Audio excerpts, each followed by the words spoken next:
Welcome to my corner of the YouTube universe. My name's Janine, I'm an upholsterer, and today I'm going to show you how I fix this. The seam is coming apart in this boat cushion that is in pretty decent shape, so it's not quite ready for reupholstery yet.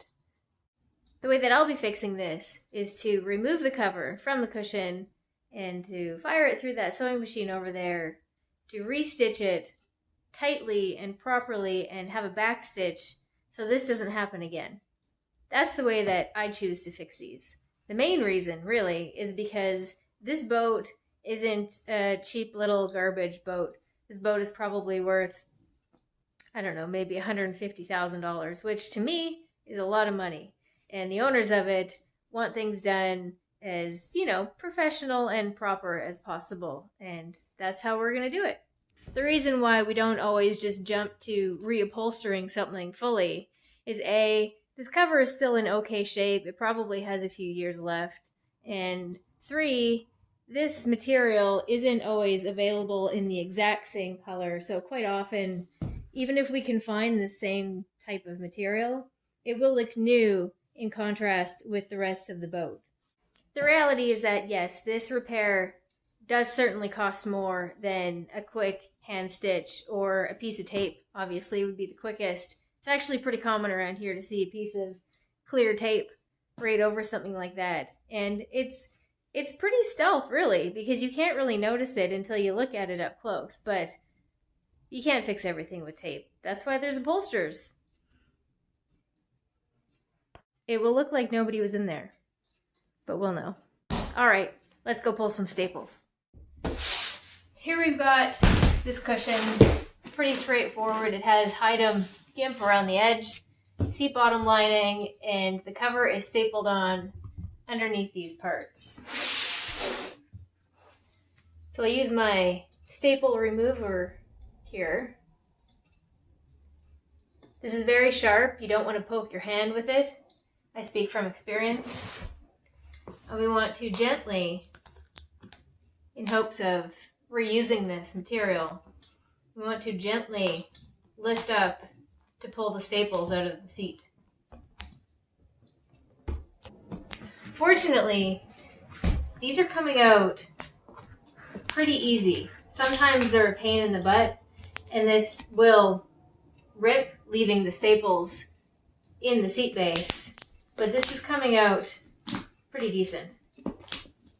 Depending on your situation, you might want to just pull this off and replace it anyways. But if we can reuse it, we will.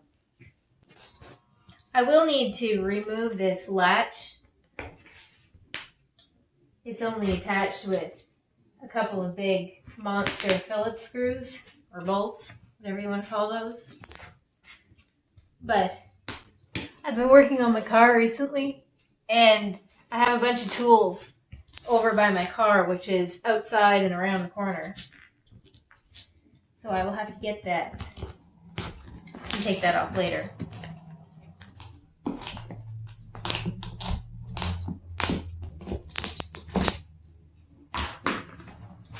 Next step, seat bottom lining. Located my big Phillips. Screwdriver would work fine for this, but I couldn't locate that one. Also, a drill with a Phillips bit would be a lot faster.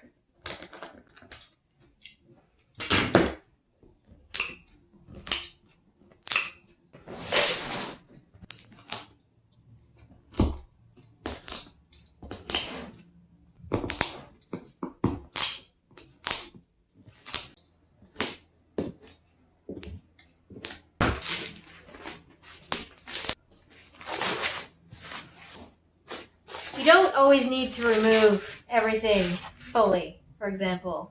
That is going to stay in.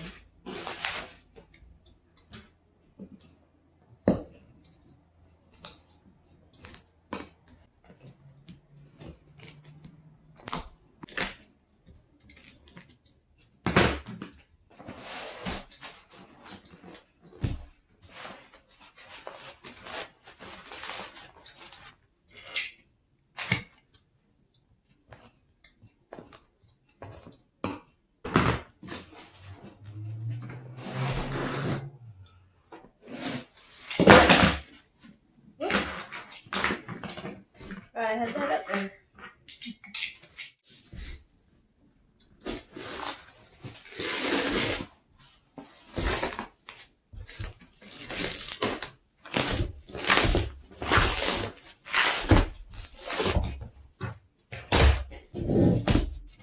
This stuff is called silk film. It's basically used so the cover will slide on with ease.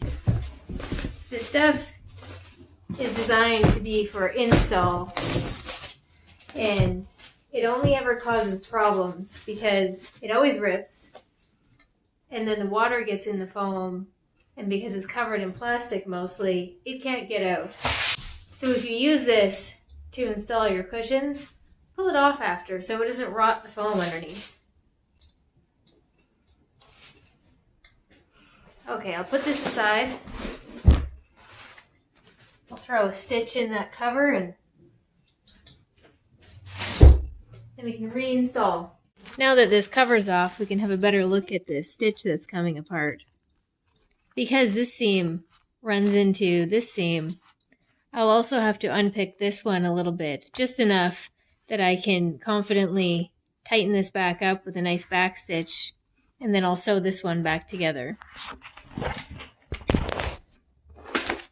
What often happens is these covers are sewn together with all of these seams intersecting other seams, and they come along and seem to trim off the seam allowance to nothing, which unfortunately trims off the back stitching that's supposed to hold the seam together, or it wasn't backstitched well enough to hold together.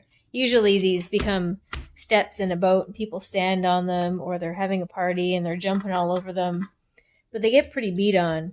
So you want your stitching to be nice and tight and backstitched so it doesn't come apart like this in the future.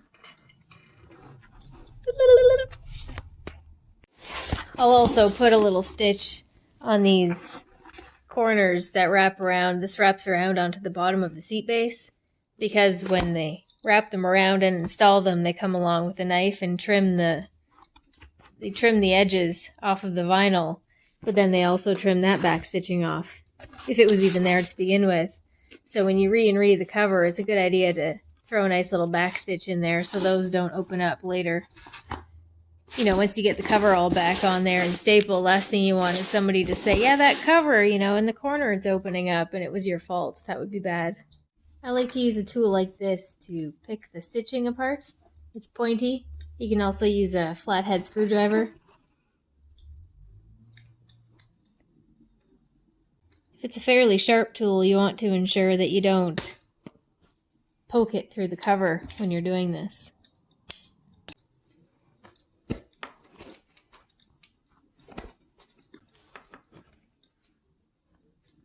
I don't need to go too far past the seam in each direction. Just want to be able to get to this seam allowance and fold the other one out of the way. Now we want to clean up these threads a little bit that are starting to come apart. Normally I just sort of pull them through onto the part that I'll be looking at, top and bobbin thread, so I can see it and I can pull it tight as I sew over it.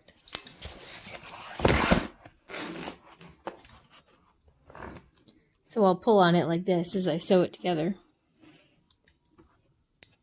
Now the important thing here is to take note of the holes that are there and make sure you sew it so you can't see those after, but also to make sure you don't over tighten it, because if I sew this too much, then this other seam won't line up and it'll want to bunch, because this will end up being too small or too short of a distance, and this will be longer, so it'll wrinkle this half if I tighten this one too much.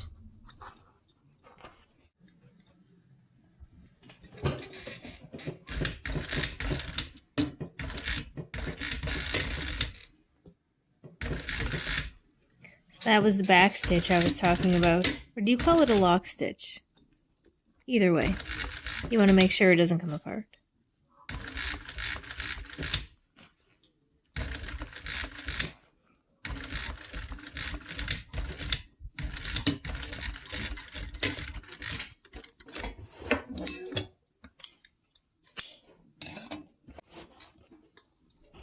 So I can't see any of the old stitch holes, which is a good thing.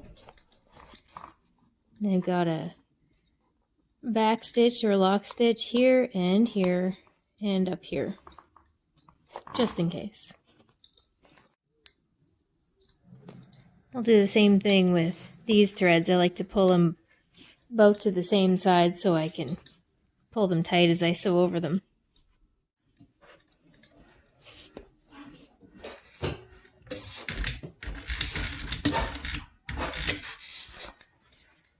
So I'm making sure I start sewing on my seam allowance here, and then I'll gradually come up to meet the seam.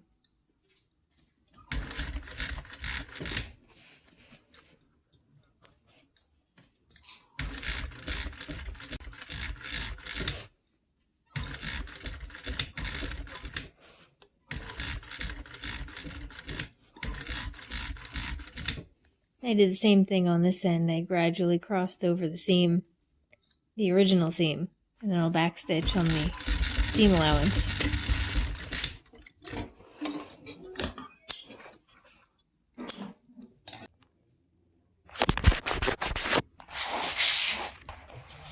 I don't see any holes, do you? I'll just buzz around these corners right quick.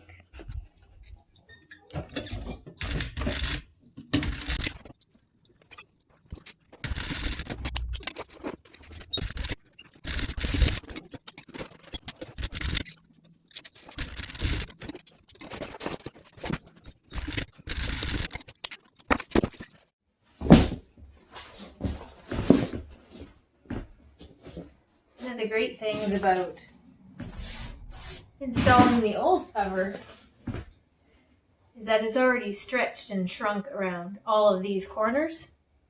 So it kind of only goes on in the right spot naturally. It just sort of falls on, if you will.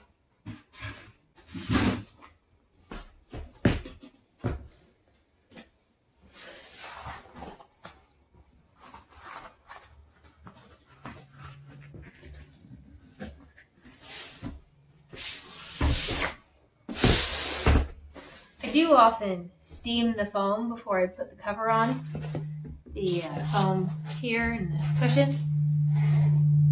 Although I won't be, because this is a fairly new boat seat and I don't want this one to look different than the seats beside it. If I steam this, it'll make it more puffy and it'll be a little bit noticeable. I'm hoping this blends in with the rest of the boat. First things first, always wear safety glasses. I'll be using my handy stapler here. This is a pneumatic flavor. And I'll be using some stainless staples. Now we just got to do the stuff we did in the beginning backwards. You can see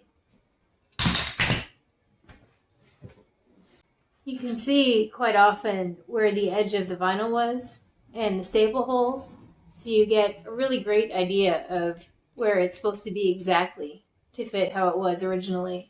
And you usually have this corner here that's already kind of pre-bent around for you.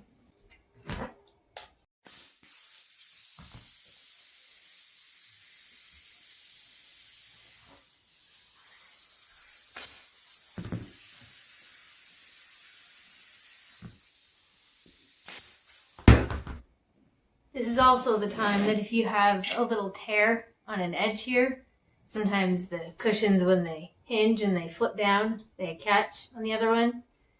If it has a small tear there, you know it's potentially an idea to sand the board a little bit to give it some extra room. And you can also wrap this around a tiny bit more just to hide it on the back.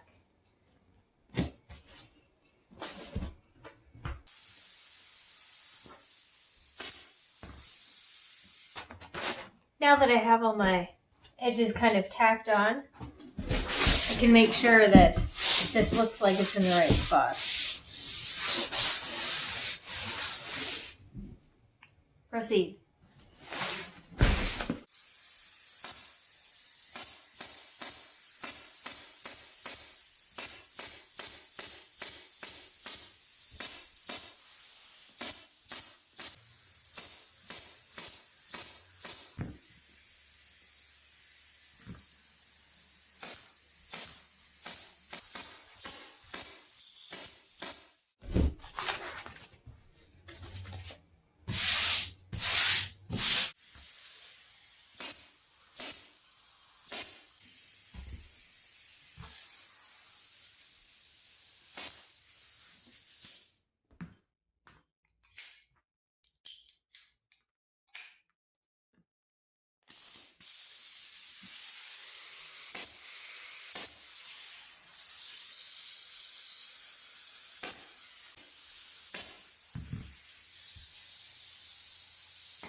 So this stuff, this Hydem GIMP material, is in pretty good shape. So I'll go ahead and reuse this. I pulled all the staples out of the back.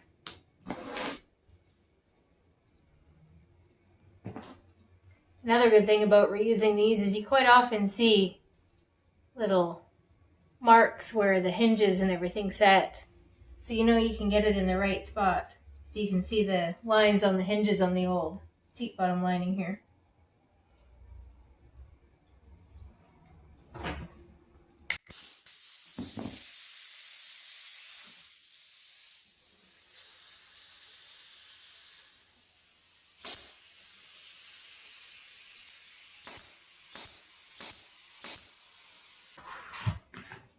And these corners are already pre-bent for you and cut. So the key is to make sure you get those lined up in the right spot.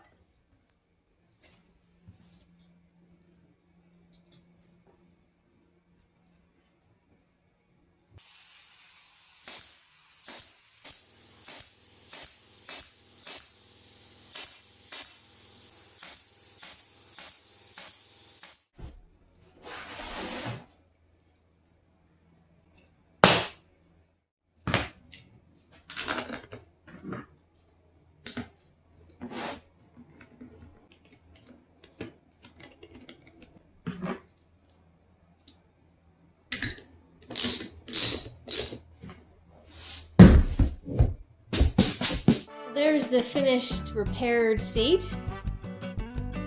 Looks like nothing happened. That's the intention. The underside is not exciting, but that's the idea, right? These are the tools I used. Pretty simple tools. This could be interchanged with a flathead screwdriver. My sewing machine, obviously, over there. Fire's still going. It's smoky today.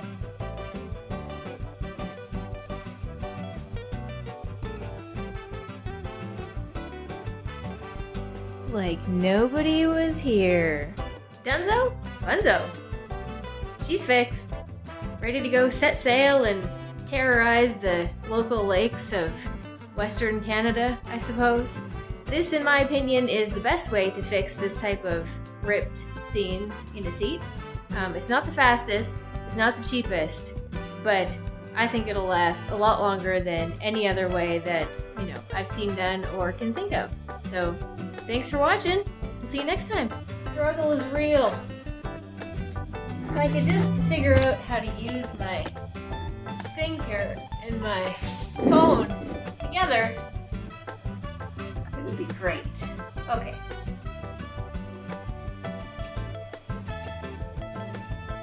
Mm-hmm.